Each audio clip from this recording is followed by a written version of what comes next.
You first become acquainted with the Austrian school? When I was 12 years old for my birthday, a friend of my dad's gave me a copy of Henry Hazlitt's Economics in One Lesson. Mm-hmm.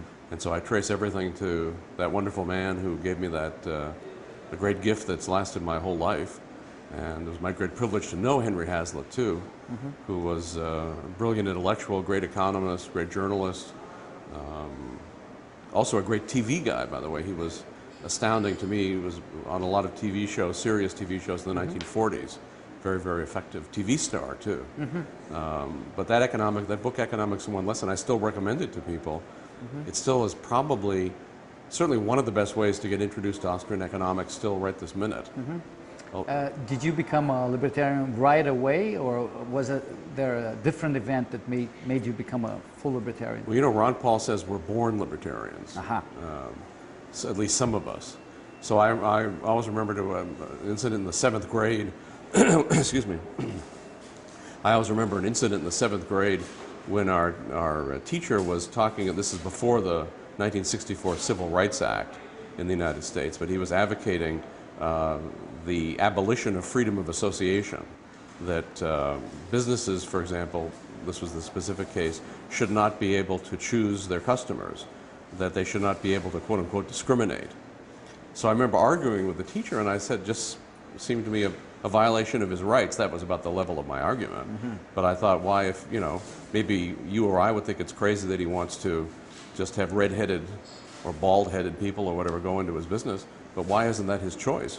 Whose business is it, the government, to tell him who his customers were? So I think I always had those tendencies, mm-hmm. but I think just gradually I came to know more and more, but I would say I was a libertarian always. Mm-hmm. And what's your favorite movie, finally?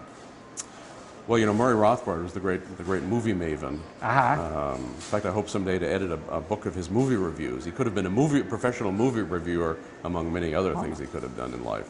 But he loved The Godfather, and I think that, you know, there are many movies I love, but I'll just mention The Godfather for one specific thing that he brings up. Mm-hmm. It is one of the great movies ever made in America, anyway. But Murray always loved the libertarian legal theory. He thought of the scene where the Godfather's in his office, and there's an undertaker comes in and says, Godfather, I need your help. And the Godfather says, well, why are you coming to me now? You know, you've never given me respect. You've never, but go ahead and talk. And he said, so my daughter was raped and beaten by 2 boys, and so I would like them killed.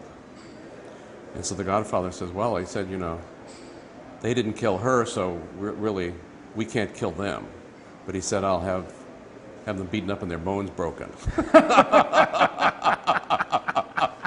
So Murray, I was saying proportionate punishment theory here. Right. That's good. That's a very interesting. And of course it was private, right? Private justice. Uh-huh. Good.